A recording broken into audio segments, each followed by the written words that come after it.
Hey guys, what is up and welcome to another tutorial video. In this one, I will be showing you guys how you can actually remove text from a photo in the Snapseed editing application made by Google. So let's get right into it. Now, what you want to do or what you see here is rather a stock photo to which I added text.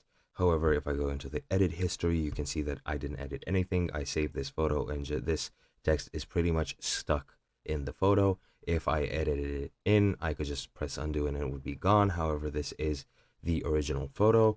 And what we want to do to remove that text is to use the double exposure tool. Just go to the tools tab. And once you're here, go into the double exposure. And what you want to do first is select the image and select the same image you're trying to remove the text from.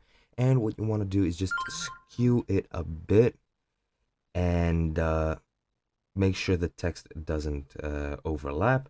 Now that it's skewed, click on the far right, the third button. This is the opacity. Make sure it is all the way to the right. Click OK, and now what you want to do is go into the Edit History button on the top right. Click View Edits, click on Double Exposure, and click the middle icon. And what you want to do is use the brush to brush over the text you want to remove.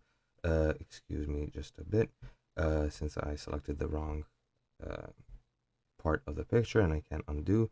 Just select the text you want to see gone, and I'll just select the first word for tutorial's sake.